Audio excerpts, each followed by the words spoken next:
Setiap tahun ada ratusan ribu orang Indonesia yang kehilangan uang karena tertipu investasi bodong. Mereka tidak sadar kalau mereka ditipu.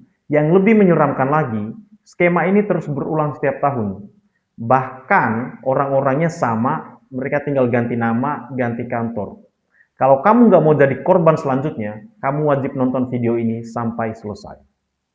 Halo semuanya, nama saya Saiful Hidayat. Di channel ini saya berbagi hal-hal yang saya pelajari, baik itu dari pengembangan diri, mindset, financial, dan banyak hal lainnya.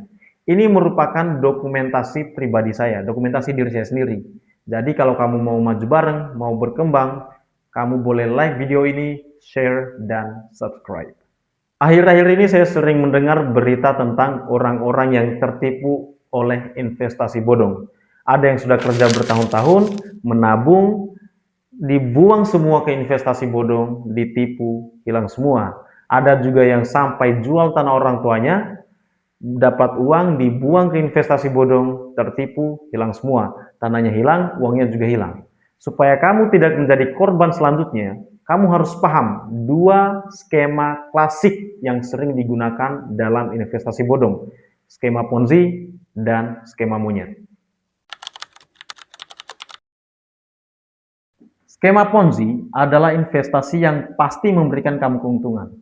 Tetapi uangnya bukan berasal dari real business, tetapi dari uang orang yang masuk setelah kamu. Contohnya di sini ada orang 1, 2, 3, dan 4.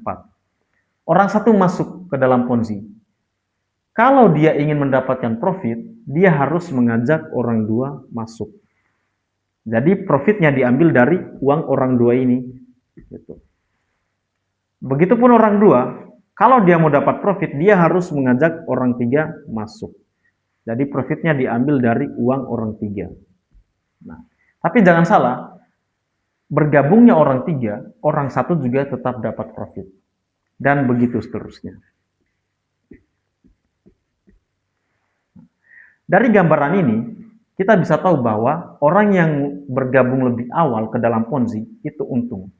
Tetapi yang bergabung di akhir-akhir itu adalah korban. Ada beberapa ciri-ciri yang bisa kalian gunakan untuk mengetahui skema Ponzi ini. Yang pertama, fokus pada mencari member. Jadi orang-orang yang menawarkan kita investasi Ponzi ini akan mengemis waktu kita. Bahkan ketika kita lagi sibuk pun dia akan nelponin kita buat ketemu kita, dia mau jelasin investasinya ini gini-gini lah. Dia fokus cari member. Karena dia nggak bisa dapat untung kalau dia nggak dapat member. Gitu. Yang kedua, fokus pada pembahasan profit. Dia nggak pernah jelasin produknya apa, bisnisnya apa, pabriknya di mana. Gitu. Nggak pernah. Karena memang mereka nggak punya produk. Gitu.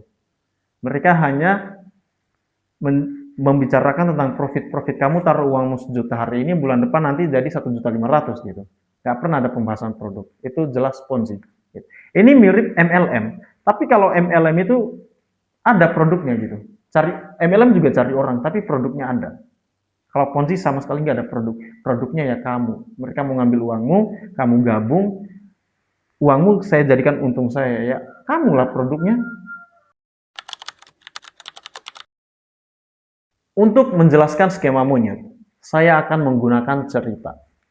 Kalian bayangkan, ada seorang saudagar kaya raya datang ke sebuah desa. Dia mengumumkan kepada warga desa bahwa dia akan membeli monyet seharga 50.000 per ekor. Apa yang akan terjadi? Warga desa akan berbondong-bondong untuk ke hutan mencari monyet dan dijual ke saudagar itu. Dan betul, mereka bawa ke saudagar itu dibayar 50.000 per ekor. Semakin hari monyet semakin langka. Akhirnya saudagar mengumumkan lagi kepada warga desa. Karena monyet sudah agak langka, saya akan membeli seharga 100.000 per ekor. Kalian tahu apa yang akan terjadi dong? Warga desa akan semakin antusias, semakin bersemangat untuk ke hutan mencari monyet dijual ke saudagar itu. Masih betul. Mereka bawa dibayar 100.000 per ekor. Semakin hari semakin langka. Akhirnya saudagar mengumumkan lagi. Karena monyet sudah semakin langka, Saya akan membeli seharga 150.000 per ekor. Warga desa menjadi sangat bersemangat untuk ke hutan mencari monyet untuk dijual ke saudagar itu. Wah, harga monyet naik nih. Mereka cari, dibawa ke saudagar itu. Masih betul dibayar 150.000 per ekor. Akhirnya semakin hari monyet di hutan akhirnya habis. Nah, kemudian saudagar mengumumkan lagi, oke, karena monyet sudah semakin langka, saya akan membeli seharga 400.000 per ekor. Gitu. Pasti warga desa di situ, gimana pun caranya saya harus dapat monyet, saya harus jual ke saudagar itu. 400.000 lumayan. Nah, sehari setelah saudagar mengumumkan ini, 400.000 ini, akhirnya dia ketemu asistennya. Dia kasih, ini kunci gudang. Di dalamnya berisikan semua monyet yang saya beli dari warga kemarin. Saya kabur duluan ya. Besok kamu jualin ke warga-warga itu. Kamu jual seharga 300.000. Gitu. Akhirnya saudagar kabur. Besoknya asistennya mengumumkan kepada warga desa. Saya menjual monyet seharga 300.000. Siapa yang mau beli, datangi saya. Akhirnya berbondong-bondong mereka ke asistennya itu. Mereka ini berakting seakan mereka adalah orang yang berbeda, padahal satu tim. Nah, diboronglah semua monyet itu, seharga 300.000. Dengan harapan mereka bisa menjual ke saudagar seharga 400.000. Padahal saudagarnya udah kabur, tapi mereka nggak tahu gitu. Nah, akhirnya setelah monyetnya habis, asistennya juga ikut kabur. Dan mereka nggak pernah balik lagi ke desa itu.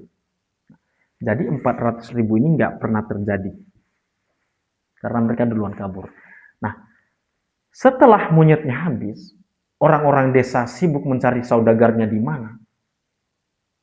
Dan padahal mereka juga nggak akan pernah ketemu karena saudagarnya udah kabur. Akhirnya, ya mau gimana, monyet juga nggak ada utilitasnya, nggak ada fungsinya. Akhirnya mereka ya lepas lagi ke alam liar. Kalian bisa bayangin. Mereka beli di harga 50.000, 100, 150. Dijual di harga 300. Kalau yang dibeli di harga 50 ya mereka untung 250 per ekor. Dibeli di harga 100 mereka untung 200. Dibeli di harga 150 mereka untung 150. Gitu. Ini agak bahaya skema monyet ini. Agak bahaya. Ini lebih parah, lebih bahaya dari skema Ponzi. Kalau Ponzi masih agak gampang kita untuk mengetahui. Karena nggak ada produknya. Tapi kalau monyet, produknya ada. Tapi nggak ada utilitasnya.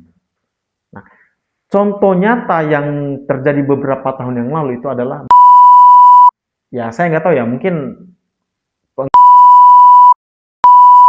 apa saya juga ini, tapi saya belum menemukan fungsinya di mana.